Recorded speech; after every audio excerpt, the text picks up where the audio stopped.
Saudara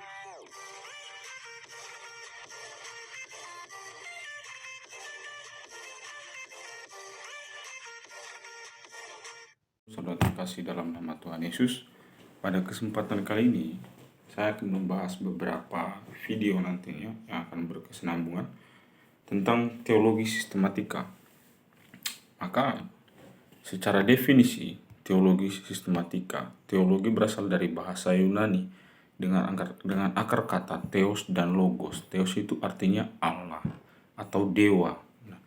Tetapi logos artinya ilmu, kata, kalam, firman. Jadi teologi itu berarti ilmu yang mempelajari tentang Allah, bukan menjadi ilmu Allah. Karena seorang teolog bernama Richard A. Muller mendefinisikan teologi ini, dia memberikan pemaparan dalam bahasa Latin. Istilah ini menggunakan kata sermonem de Dei yang artinya ilmu yang berbicara tentang Allah, ilmu pengetahuan tentang Allah.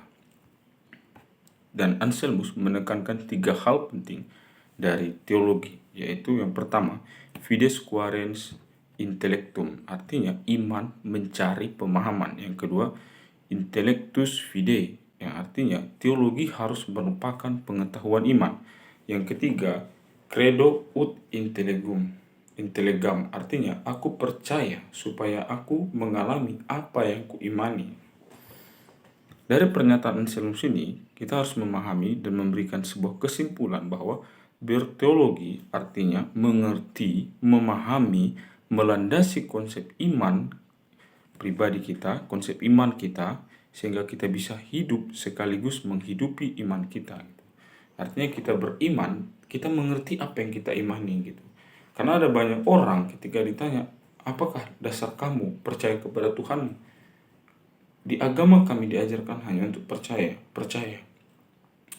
Ya, bagaimana mungkin kita percaya kalau kita tidak mengerti gitu. Nah, ketika kita berteologi pun, kita harus mengerti bahwa dalam teologi, objeknya adalah Allah, tetapi subjeknya juga adalah Allah. Objek artinya yang kita pelajari adalah Allah, tetapi subjek sebagai pelaku adalah Allah juga, dalam artian Allah mewahyukan, memberikan manusia akal pikiran untuk mengenal Allah. Memang manusia tidak bisa memahami Allah secara keseluruhan, tetapi paling tidak manusia bisa mengenal Allah melalui pemberitahuan Allah, melalui pernyataan diri Allah, melalui apa? Secara khusus melalui firman-Nya, kitab suci-Nya. Nah, jadi ketika seseorang berteologi, dia harus meminta tuntunan dari Allah, sehingga Allah sebagai subjek dan Allah juga sebagai objek.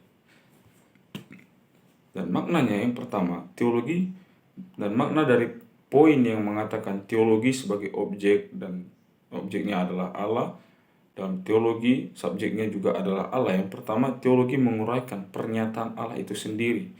Yang kedua, diajarkan oleh Allah itu sendiri melalui Roh Kudus. Yang ketiga, dia berbicara tentang Allah. Yang keempat, dia memimpin orang kepada Allah.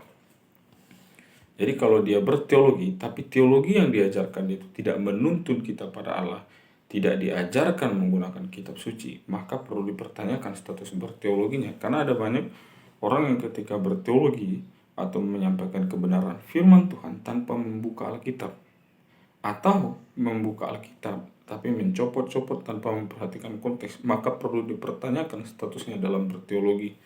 Lalu ada apa saja yang kita perhatikan dalam teologi sistematika? Ada beberapa poin penting atau pengajaran penting dalam konsep iman Kristen yang harus diketahui oleh setiap orang percaya.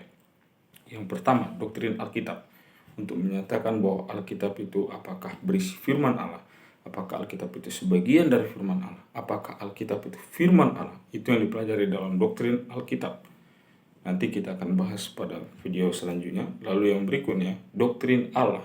Doktrin Allah itu berbicara apakah Allah itu ada.